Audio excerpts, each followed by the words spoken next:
Saludos a todos los que nos ven a través del canal de YouTube. Que hoy tenemos una entrevista especial con un joven de acá del municipio de Rosario de Perijá. Se trata del joven Néstor Rodríguez. Y en este caso vamos a hablar de varios temas, pero vamos a girar en torno a la temática del 25 aniversario de la Escuela Técnica Maestra Eulalia Morán de Quintero. Así que saludos, Néstor, te damos la bienvenida. ¿Qué nos dices a todos los que están viendo en todo el mundo? Porque ahora las redes se proyectan a nivel mundial. Bueno, muchas gracias, profesor José, por la oportunidad de compartir estas palabras en torno a un espacio que a mí me dio vida y me dio más allá de lo académico, pues me enseñó a andar en la vida como fue la escuela técnica.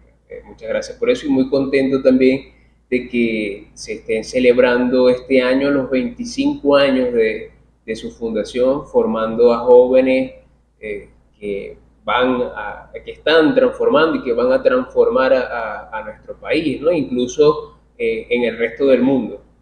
Ahora, Néstor, vamos a comenzar por el principio, ¿no? Tú estudiaste en qué escuela y si ya desde ese momento, cuando tú estabas en la escuela, proyectaste algún tipo de liderazgo como el que mostraste en la Escuela Técnica Eulalia Morán. Sí, bueno, yo vengo de estudiar la etapa de preescolar y el primer grado en la escuela de Saltanejo. Mi mamá es de Saltanejo, daba clases en la escuela básica estatal Saltanejo y cuando yo estaba en primer grado nos mudamos a San Ignacio. Allí en la escuela Don Simón Rodríguez, luego de egresar, entonces entro en la escuela técnica Eulalia Morán de Quintero. En la escuela Eulalia Morán, cuando estoy en ese proceso de estudiante, ocurren unos eventos trascendentales en mi vida.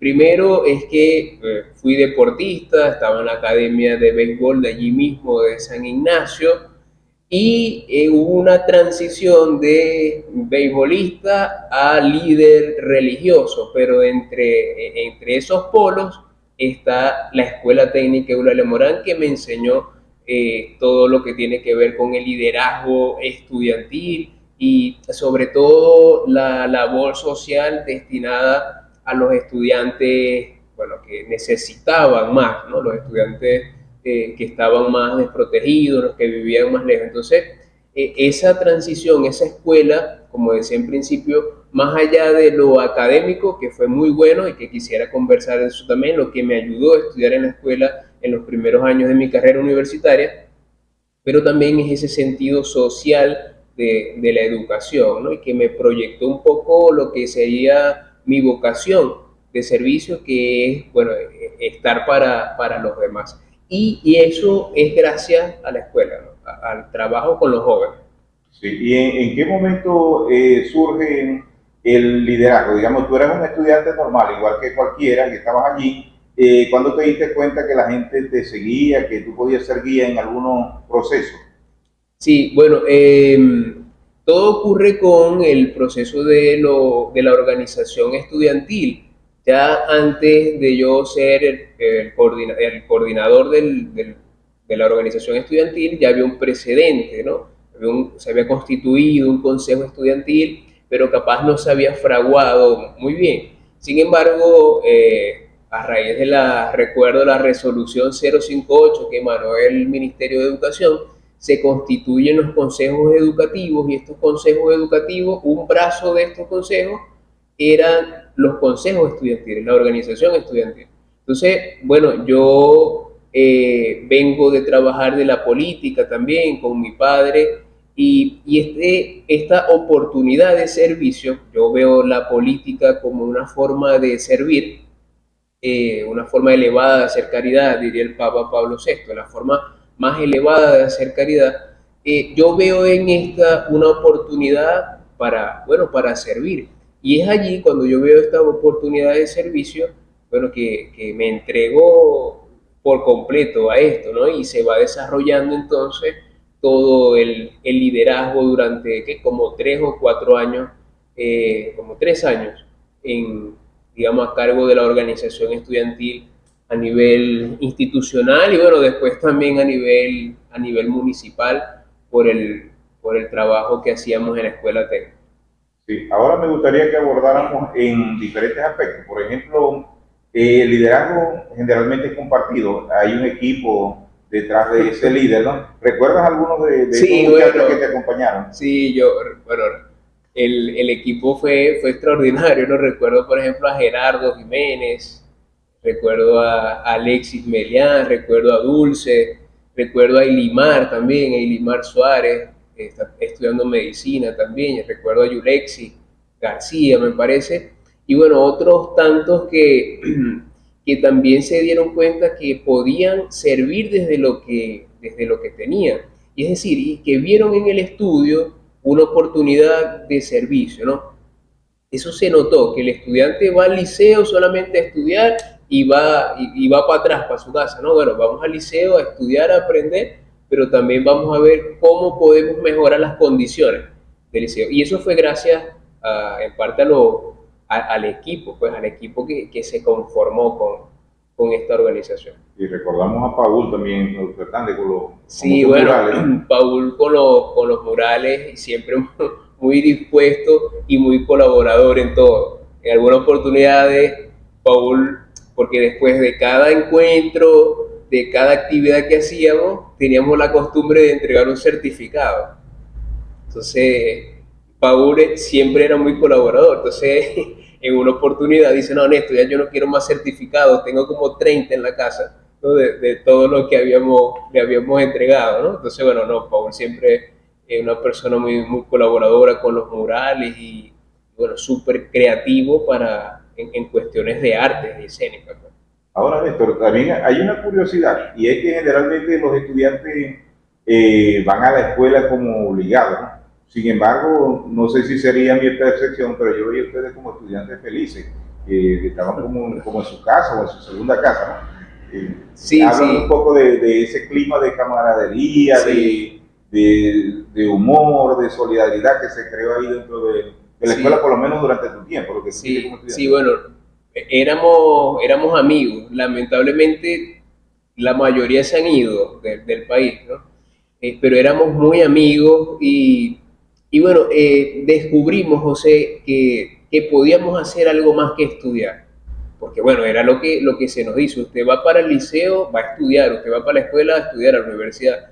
Pero nos dimos cuenta que podíamos hacer otras cosas, además de ser amigos, además de echar broma, podíamos contribuir, es decir, poner nuestras manos al servicio para hacer algo. Capaz no hacíamos muchas cosas, pero hacíamos algo, ¿no? Entonces eso además nos hacía sentir muy bien, porque cuando tú le estás sirviendo a alguien, además del servicio que tú haces, tú sientes una retribución por el bien que estás haciendo, por la escuela, porque por ejemplo, hicimos el espacio cultural Fidelio Berto, ¿no? Por ejemplo, por decirlo. Y que bueno, allí se presentaron algunos actos después y pudimos enaltecer a quien fue Fidelia para nosotros, la reina de la gaita perijanera. Fue un emotivo acto que hicimos de inauguración. Entonces, trabajar con las uñas solamente teniendo como principio los sueños y poder hacer realidad fue una experiencia muy significativa para nosotros. Y al menos yo me doy cuenta que en esa experiencia de la escuela técnica, cuando se quiere hacer algo, se puede lograr. Pero Eh, ¿qué recursos mantenemos nosotros? Las ganas, la voluntad de hacer algo por los demás. Sí, es importante, sería importante porque mucha gente, yo diría que es la principal piedra de tranque, y actualmente también sigue siendo lo mismo. La gente no se atreve porque dice, no, no tengo recursos económicos y sin eso no puedo accionar. Sin embargo, ustedes se trazaron algunas estrategias, ¿no? Para obtener algún tipo de recursos. Yo recuerdo que hasta rifaron un conejo en una oportunidad. Háblame un poco de esas estrategias que ustedes utilizaban para obtener el financiamiento. Bueno, otra persona que nos colaboró mucho y que era parte del equipo fue Anthony, ¿no? Anthony Antures, creo que. Entonces, en esa estrategia de autofinanciamiento, era el Día de los Enamorados para febrero, y bueno, a Anthony se le ocurrió una extraordinaria idea que fue hacer una actividad pro fondos y aprovechar esa efeméride para hacerlo. Bueno, y qué más, digamos que elemental o un conejito, ¿no? Para regalárselo a esa persona que amáramos el Día del Amor y de la Amistad, a la novia, al novio. Era un conejito real, no era un peluche. No, no, era un conejo, un conejito real. Entonces, bueno, la rifa fue de un conejito, ¿no? Pero así como la rifa del conejito, no recuerdo quién se la sacó. Fueron muchas otras estrategias que utilizamos para recaudar fondos, ¿no? Y además, la solidaridad de las personas. O sea, recuerdo a Límenes, por ejemplo, recuerdo a José Morillo, me parece, el de la cantina, que bueno, eran muy solidarios cuando veían que se estaba haciendo algo a la institución. O sea, que los estudiantes, hoy utilizan mucho el término, estaban empoderados. Bueno, que los estudiantes estaban empoderados, más allá del aula de clase, estaban haciendo algo por los demás estudiantes. Entonces, esa confianza permitió también que mucha gente colaborara para eso. Sí, de verdad que a mí me sorprende, ¿no? De ese que haya logrado contagiar, ustedes muchachos, que generalmente la gente los considera inmaduros, ver al señor Elímenes, por ejemplo, yo lo vi pintando el espacio cultural Fidelio Oberto, vi también al obrero Andrés, Sí, claro. echar las paredes, pues, cuéntame un poco de eso. Sí, bueno, esto surge por la necesidad de que en la escuela no teníamos un espacio cultural, ¿no? Para poder tener un viernes. Recuerdo que cuando lo conversábamos decíamos, bueno, pero es que aquí los viernes en la tarde deberíamos tener como un espacio cultural, ¿no? Entonces, bueno, vimos la oportunidad, vimos el problema y vimos la oportunidad a la vez y bueno, vamos a soñar y a ejecutar eso. Y qué mejor forma sino de llamarlo el espacio cultural Fidel Oberto. Que bueno, ustedes seguro los que no lo vieron están pensando que es un gran anfiteatro, ¿no? Pero no, es un piso y lo pintamos y detrás Paul elaboró un mural muy hermoso con Fidel Oberto y con los sones de la gaita a los lados, ¿no? Eh, pero se hizo, se constituyó ese espacio y que sirvió incluso después que nosotros salimos, o sea, para hacer actos, para hacer entregas de cuestiones y y esa fue fundamentalmente, esa fue la idea, tener un espacio para promover la recreación y la cultura en los estudiantes. Y le colocamos Fidelio Huerta. Yo Ahora, recuerdo que la inauguración fue muy emotiva, ¿no? Porque recuerdo que fue Cirilo, hijo de Fidelia, y otros familiares de Fidelia, y fue como un emotivo espacio para ellos, pues que se tomara en cuenta a este personaje insigne de Perijá, de San Ignacio, que estuviera allí en la escuela técnica. sí, que Fidelia varias veces nos visitaba en la escuela, ¿no? Yo después me di cuenta, en una foto en Facebook, que Fidelia cantó en ese mismo espacio. Estaba ella con el 4 y cantó en ese mismo espacio. Yo no lo sabía, después fue que lo vieron. No debe ser casualidad. Ahora, Néstor, para ir cerrando esta parte del el trabajo que se hizo a nivel de la organización estudiantil, recordamos también, y eso causó mucho impacto, la ayuda que se le daba a los jóvenes más desposeídos, generalmente era semanal, creo que se le daba este tipo de ayuda, una ayuda bastante sustantiva, ¿no? Sí. ¿Qué tipo de estrategia utilizaron allí? ¿Ustedes visitaban los salones? ¿Cómo hacían? Sí, bueno, surge el asunto de, bueno, la pobreza muy marcada, ¿no? En nuestro sector, pobreza marcada. Eh, Cuando hay hambre no se puede pensar, no se puede estudiar, o si se estudia no es de la mejor forma, de la forma adecuada. Pero entonces veíamos eso y veíamos también otra realidad y es que habían excedentes de comida en el comedor. Bueno, nosotros sabíamos que la comida era fundamentalmente para los estudiantes, ¿no? Y se había un excedente y en muchas ocasiones se perdían sacos de verduras, por ejemplo. Bueno, eso no puede estar pasando, eso es un pecado, ¿no? Que se pierda la comida cuando hay mucha gente que la quiere, que la necesita. Y bueno, entonces se creó la propuesta de dar las bolsas solidarias, las bolsas de comida, a los estudiantes más desposeídos. Entonces, ¿cómo hacíamos esto? Bueno, había una estructura de voceros estudiantiles en cada sección. Como estaban unos voceros estudiantiles principales de la institución, en cada sección habían unos voceros y esos eran los enlaces y juntos constituíamos un listado de aquellos jóvenes que, bueno, que necesitasen con más urgencia las bolsas de comida. Y bueno, esa ha sido una de las cosas creo que más me llena digamos, de orgullo, de emoción, poder ayudar a tantos estudiantes durante el proceso, ¿no? Durante su proceso estudiantil. Pero además de eso, ver el voluntariado de los mismos estudiantes que ellos mismos ayudaban a confeccionar las bolsas, a separar lo que estaba mal, tal. Entonces, sí, sí es posible, ¿no? Eso es como un signo de esperanza para mí, de que sí es posible, de que las mismas personas podamos constituir y colaborar para conseguir los cambios que queremos. Y bueno, en la escuela técnica no estábamos en otro planeta, estábamos aquí, ¿no? Entonces, eso, digamos que todavía hoy me impulsa a seguir haciendo. Sí, ahora en eso también yo estoy recordando ahorita muchas iniciativas que llevaron a cabo. Por ejemplo, la elección del profesor del año. Recuerdo que ustedes hacían su caja y todo, ¿no? Y hacían una especie Sí, de CNE, algo así, y ustedes elegían. Y eso se llevó a cabo durante muchos años, ¿no? Y sí, era es muy verdad. bonito. Creo que hasta un regalo le daban al profesor del Sí, año, ¿no? sí, es verdad. Hablamos un poco de eso. Y además era ya esperado por los profesores, o sea, las elecciones del profesor del año era algo así como una novedad en la escuela técnica, ¿no? Bueno, vimos la oportunidad, vimos que los profesores el día del maestro no tenían, digamos, un agasajo por parte de los estudiantes. Bueno, pensamos la posibilidad de esto, lo consultamos con los directivos y bueno, luz verde con eso y comenzamos a hacer las Re- elecciones, ¿no? ¿Recuerdas algunos de esos profesores que ganaron? Yo recuerdo ahora mismo a Rafael Nieves, que ganó en alguna oportunidad, profesor Rafael Nieves. Recuerdo a Jesús Peralta, creo que también en alguna oportunidad ganó, no recuerdo a alguien más, no sé si vos ganaste alguna vez, pero bueno, era un acto también bien significativo porque luego de los resultados, aquellos estudiantes que salían a las 12 del mediodía, pero los resultados estaban para las 3 de la tarde, se quedaban. Y no solo los estudiantes, sino que los mismos profesores se quedaban a esperar los resultados, ¿no?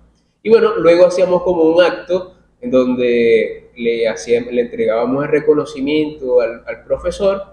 Bueno, había unas palabras, él le daba unas palabras a los estudiantes. Y bueno, era eso, reconocer lo que el profesor hacía, el trabajo que el profesor hacía con los estudiantes. Y por supuesto, más allá de la academia, ¿no? Porque nos enfrascamos muchas veces en la academia, ¿no? Yo creo que ganaron profesores que se desempeñaban por hacer un abordaje integral a los estudiantes, o sea, la parte humana, la parte afectiva, cómo te sientes, cómo van las cosas y por supuesto la parte académica, ¿no? Sí, yo recuerdo mucho, me parece anecdótico, y es el hecho de que ganaran profesores que de repente eran como que muy fuertes. Por ejemplo, yo recuerdo a la profesora Hilda Corona, que son Sí, es profesores verdad. severos, y la mayor sorpresa fue que eligieron al profesor Wilson, creo, una vez, ¿no? Entonces, tú me No dirás, recuerdo, ¿ah? no recuerdo de Wilson, de Hilda sí, sí, es verdad que la recuerdo. Sí, entonces los estudiantes demostraron tener un buen criterio, ¿no? Sí, sí, sí. Madurez suficiente, ¿no? No Sí. era porque ellos eran estrictos, no los iban a elegir. Claro, sí, y también es que se toma en cuenta el estudiante para la construcción de, o sea, de un horizonte, de algo, ¿no? Que se está formando para una decisión, porque creo que el lema de la escuela es excelencia para el futuro, formamos excelencia para el futuro, pero bueno, a lo mejor sea formamos excelencia para el presente, porque los estudiantes estamos ahora y podemos construir ahora. Por supuesto que nos estamos formando para ser profesionales en el futuro, pero es que desde ahora podemos hacer cosas buenas, ¿no? Entonces, eso era una forma también de decirle a los estudiantes, miren, ustedes, la palabra de ustedes, el voto de ustedes es importante y será tomado en cuenta para reconocer a un docente, a un profesor. Entonces, darle eso a los estudiantes, creo que para ellos también fue significativo, que ellos sintieran que eran importantes y que tenían en sus manos la decisión de reconocer a alguien. Algunos estudiantes que te quieran saludar, que tú te recuerdas por alguna particularidad. y quizás están fuera del país, como tú dices, ¿no? ¿Qué anécdotas te recuerdas de ellos? No, bueno, por ejemplo, recuerdo a Juliana. Juliana también fue parte de la organización estudiantil. Recuerdo a Dulce, que también estuvo muy atenta con los cantos y además en la parte de la organización estudiantil y que bueno, ahora no están, ¿no? Pero que fueron siempre como que muy constantes y muy colaboradores. Y bueno, a tantos otros ahorita no se me viene a la mente, pero que estuvieron allí siempre, siempre presentes. Recuerdo a Jaineri con la película. Esa película como para estos tiempos también. Sí. Eh, sí, bueno, Jaineris también, Jaineris muy brillante intelectualmente y también, Fueron muchas actividades, gente. Yo creo que nos llevaremos aquí un largo sí, programa, ¿no? Por sí, ejemplo, sí. el ayacazo, creo que también fue idea de ustedes en hacer Sí, unas mira, hallacas. ahora que estáis recordando eso, siento que deberíamos sistematizar, ahora que tenemos memoria más o menos reciente, sistematizar un poco eso que hicimos, pues, porque creo que fue significativo para la escuela y para la vida. O sea, para mí la escuela ha sido una universidad, que me abrió el mundo al universo. Ese Eh, ayacazo era en alianza con el comedor. el ayacazo me parece que lo hacíamos para reconocer el trabajo, así como un agasajo a los voceros estudiantiles en diciembre. Entonces, nosotros teníamos reuniones constantes, los voceros estudiantiles, y bueno, de trabajo, porque nos lo tomábamos en serio, no es que no, nos lo tomábamos el trabajo en serio. Y bueno, en diciembre había que celebrar, pues, el- bueno, hablando de, y hacíamos este ayacazo. como, como te digo, varios de muchas cosas se hicieron en la organización estudiantil. Y yo creo que una de las últimas que yo recuerdo fue, por ejemplo, la colocación de un aviso nuevo para la escuela. Cuéntame un poco de eso. Sí, bueno, el aviso y también la restauración del busto de Simón Bolívar, que está Mm. justamente a la entrada de la institución. Bueno, la escuela no tenía un aviso, o sea, nosotros pasábamos por ahí y el aviso de la escuela de arte estaba en mejores condiciones, que todavía está, creo, ¿Qué tal? estaba en mejores condiciones que el aviso de la actualidad, ¿no? En la En la entrada. entrada principal. Y bueno, eso era un problema y bueno, como decía antes, al problema le dimos una oportunidad de restaurar ese aviso. Y bueno, con autogestión, pidiendo aquí, pidiendo ya, pudimos restaurarlo, la organización estudiantil. Recuerdo que pedimos ayuda a la profesora, me parece, Castro, que era de las computadoras y del diseño. Adriana me parece que es su nombre, y ella nos ayudó al diseño y lo hicimos, lo imprimimos y le colocamos el aviso y también el Simón Bolívar que estaba a la entrada, que estaba bastante deteriorado por el sol y por el agua. Bueno, nos pareció importante también resaltar la figura de nuestro libertador y Por lo cierto, restauramos en recuerdo eso también.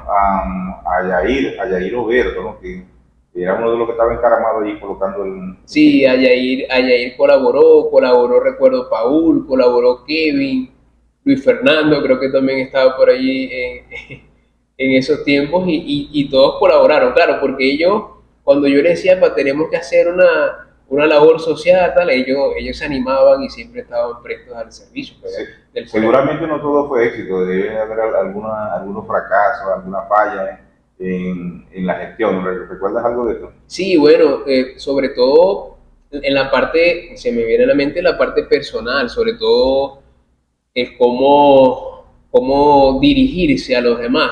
Te hablo personalmente, ¿no?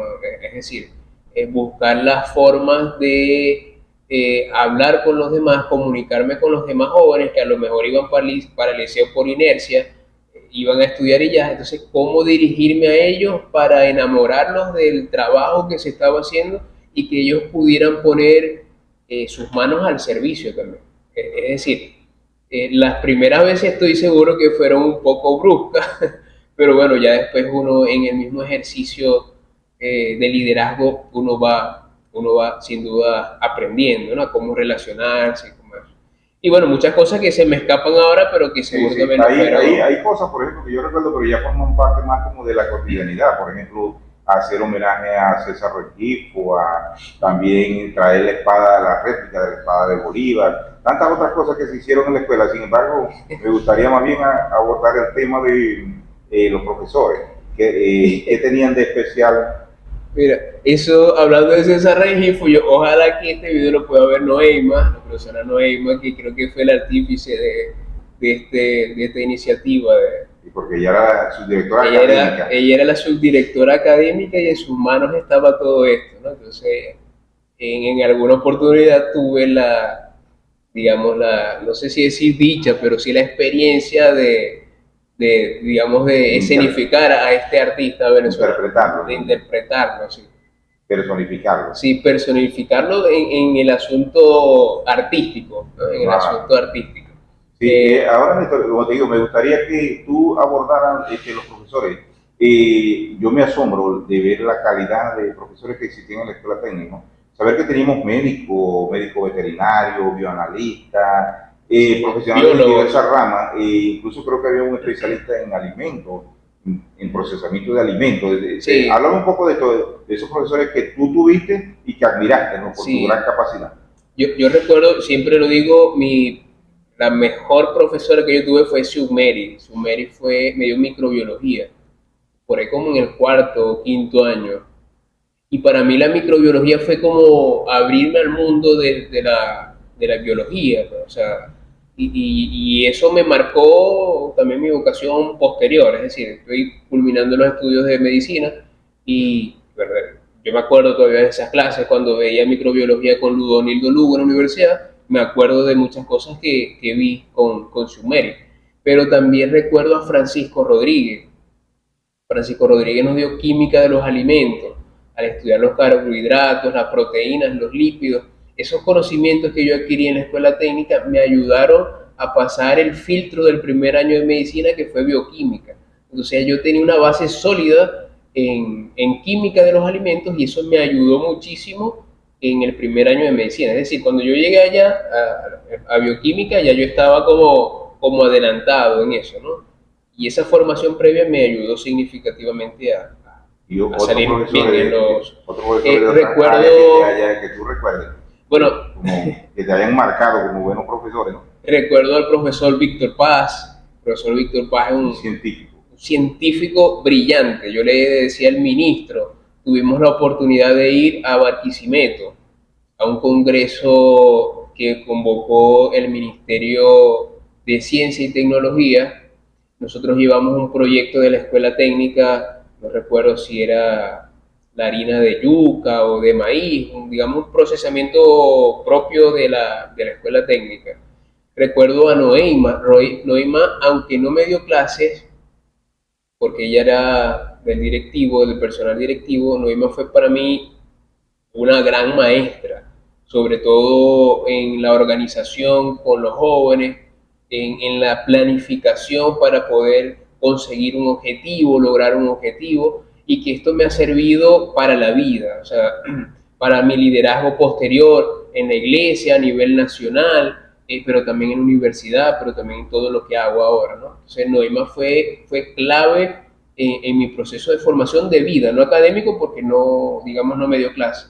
Y bueno, tengo que decirlo también, vos fuiste una persona que siempre me acompañó a soñar, ¿no? O sea, yo recuerdo que cuando yo tenía algo en mente, lo conversábamos, lo transformábamos y lo llevábamos a cabo. Entonces, es algo que siempre lo hacíamos, pues, o sea, un apoyo constante en la organización estudiantil y que eso, rescato que lo que soñábamos lo hacíamos sin recursos. Yo te voy a nombrar, poníamos la inventiva. Yo te voy a nombrar algunos profesores y tú me dices en breves palabras qué piensas, ¿no? Por ejemplo, Iluo Medina. Iluo Medina, extraordinario y un referente en la disciplina de nuestra institución. De verdad, todo mi respeto y admiración al doctor Iluo. Me dio biología por ahí en segundo año también. Incluso creo que ustedes tienen una frase tipo Iluo, cuando era algo muy severo, creo que era. Sí, cuando era algo muy severo, ese tipo Iluo. Sí.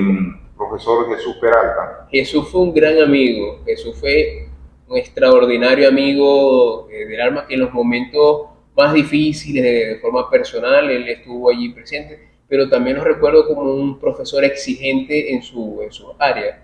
Yo soy técnico medio en agropecuario, pero él sin embargo me dio informática, no álgebra, sino informática. Y recuerdo, por ejemplo, que nos enseñó a hacer trípticos, a hacer presentaciones en PowerPoint, a hacer trabajos escritos. Y bueno, eso es lo que yo hago ahora, lo que hacemos ahora, ¿no? Entonces, recuerdo eso con mucho agrado. Y es un gran amigo. Jacqueline González. Jacqueline me dio biología en primer año. Yo recuerdo una experiencia de Jacqueline muy significativa. Yo estábamos en una exposición, pero yo no llevé lámina, ¿no? Porque fui malísimo para hacer una lámina. Y yo quise pasarme de vivo y utilicé la lámina de mi compañera, de María Alejandra. Y bueno, yo creía que me la estaba comiendo y cuando nos dan la nota, María Alejandra sacó 20 y yo saqué 14. Y bueno, yo no entendía por qué había sacado 14 y era precisamente porque no llevé la lámina, ¿no? Pero esa severidad de Jacqueline y que me lo dijo, tú sacaste esto porque no llevaste tu lámina y era un compromiso, eso me ayudó, o sea, me ayudó a hacerlo mejor para la próxima. Entonces Jacqueline es una excelente pedagoga para explicar, o sea, para explicar la biología, la recuerdo así. Hablando de severidades, el profesor Wilson Suárez, ¿qué te viene a la mente cuando yo te lo nombro? Wilson me dio matemática y me dio en primer año y en tercer año. La pasé con 17 los dos años, lo recuerdo clarito. Wilson muy severo, pero uno de los profesores que mejor explica, ¿no? O sea, uno de los profesores que utilizaba una pedagogía extraordinaria para explicar, o sea, lo hacía muy bien, uno de los profesores que explica mejor la matemática como él. Y bueno, a pesar de que era bastante estricto y que tenía una fama no tan agradable para la comunidad estudiantil, nos llevamos muy bien siempre, la verdad. Tratamos con mucho respeto siempre. El profesor John Cobo. El profesor no me dio clases nunca, John, pero fue mi asesor en la organización estudiantil. El profesor fue también, digamos, una referencia académica para llevar los procesos, para la forma de dirigirse y sobre todo para acompañarme en la labor de la organización estudiantil. Recuerdo que fuimos para Barranquita, para la villa, incluso fuimos en algunas oportunidades para Maracaibo y él me acompañaba también y era como un respaldo, ¿no? Recuerdo también muchos logros en el área de premilitar. Darlin Torres. Ah, sí, el profesor Darley es uno de los profesores más creativos que yo conozco. Yo recuerdo que nos puso la otra vez que debíamos llevar una cabina de radio, entonces hicimos como una casita, como un kiosco, y eso lo metimos en el salón hicimos un programa de radio en vivo en el salón, y yo recuerdo que estaba el asunto electoral de Chávez y Capriles. Entonces la entrevista fue de un Chávez y un Capriles dando sus propuestas para su propuesta o plan de gobierno. Pues. Entonces, un extraordinario, digamos, muy creativo al momento de impartir sus conocimientos, pues, de dar sus clases. Sí, bueno, dentro de toda esta dinámica que te vivir, parece muchos años, ¿no? ¿Cuántos años exactamente? Estamos hablando de 6 años, ¿verdad? Sí, 6 años. Sí, ¿alguna anécdota jocosa que te haya sucedido en el liceo o en la escuela técnica? No, bueno, ahora vos asomaste el hecho de la espada de Bolívar. La espada de Bolívar fue, digamos, en la organización estudiantil, teníamos como estructuras locales, municipales, estadales y nacionales. Entonces, bueno, había un reconocimiento de la espada de Bolívar, una réplica de la espada de Bolívar que era otorgada o visitaba las instituciones con mayor, digamos, realce o que la organización estudiantil estuviese haciendo un buen trabajo. Entonces, bueno, la espada de Bolívar va a pasar en Ignacio y movimos cielo y tierra, hubo un consejo de escuela, nos reunimos, se pintó el liceo, se podaron las matas, creo que hasta suspendieron clases para recibir la espada del Perú, ¿no? La réplica de la espada de Bolívar. Claro, nosotros, recuerdo que fuimos a Quenila, imprimimos unas fotos de las espadas de Bolívar y bueno, cuando las sacaban, bueno, era muy significativo, ¿no? Significativo para nosotros. Bueno, resulta que la espada de Bolívar cuando llega, capaz no era lo que nosotros esperábamos, ¿no? Por supuesto tenía un valor, Esperaban la auténtica no, réplica. tenía un valor sentimental, ¿no? Pero nosotros esperábamos la réplica auténtica de la espada de Bolívar, pero, pero llegó fue una réplica hecha con cartón y papel. Entonces eso fue como algo bastante jocoso que nos pasó allí y que hasta el momento es un chiste interno Sí, entre nosotros. sí, después de esas y otras cosas voy a tocar una parte quizás no tan agradable, no tan sensible, pero bueno, pero vamos a cerrar primero con el profesor Javier Quintero, que también nos está viendo en Estados Unidos y ya fuera del país. Yo quiero también que tú recuerdes, ¿qué recuerdas de Javier No, Quintero? Javier, yo recuerdo de Javier, bueno, un extraordinario profesor, no me dio clases, pero porque era subdirector administrativo. Y bueno, la escuela técnica era denominada para ese entonces como la escuela verde. Y en gran medida era por el trabajo incansable que tenía Javier con el personal administrativo, el personal obrero, ¿no? de la institución. Lo recuerdo así con esa dedicación de Javier a la institución.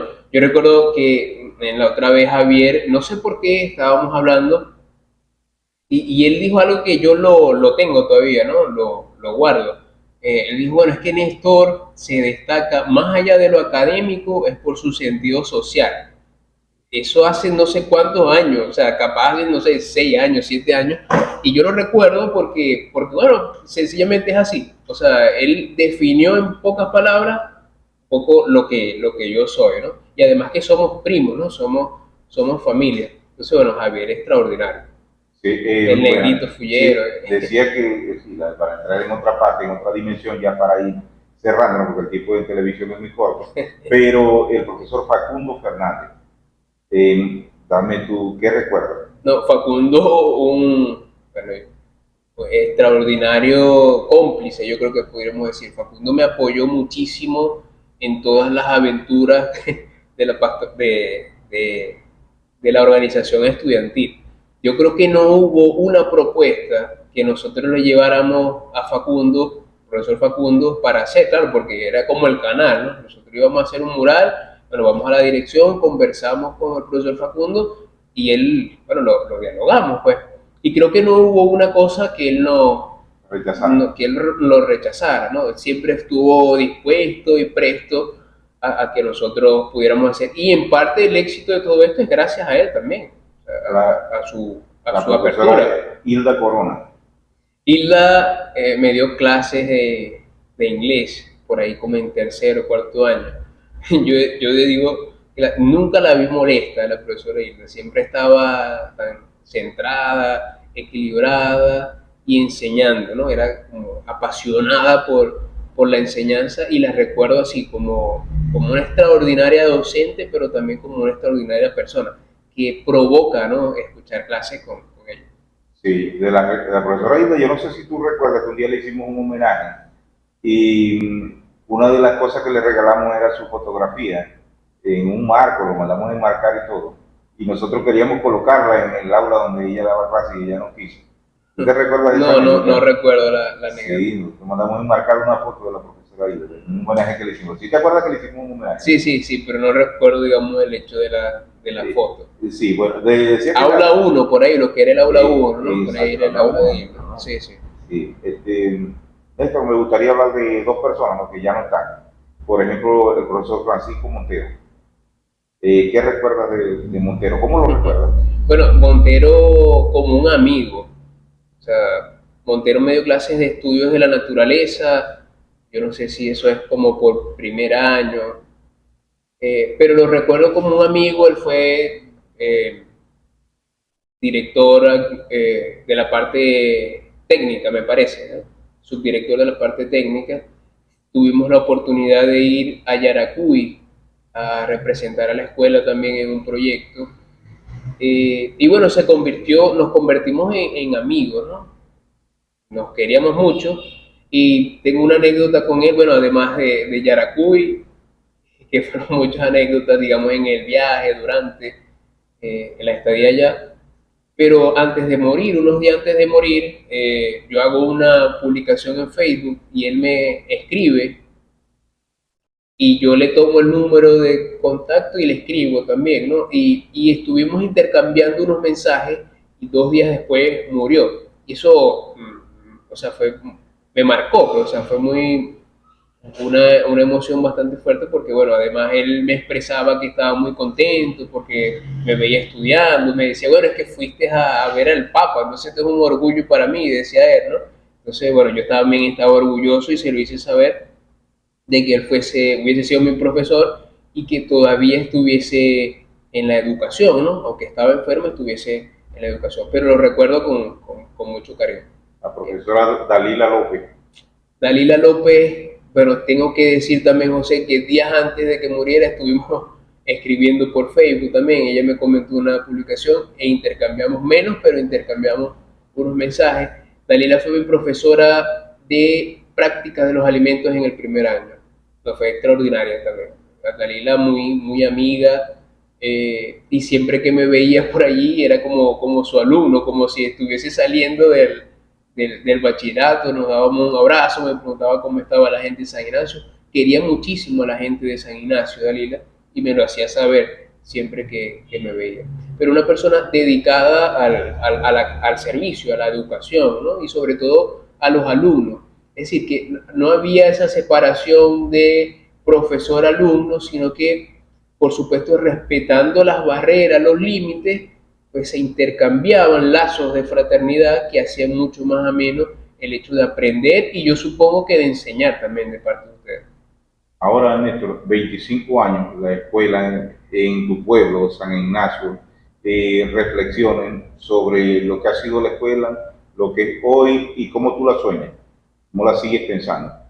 Sí, bueno, yo creo que la escuela hoy es un reflejo de la situación que vivimos a nivel mundial y a nivel nacional. Es decir, no escapa de la situación que vivimos a nivel nacional.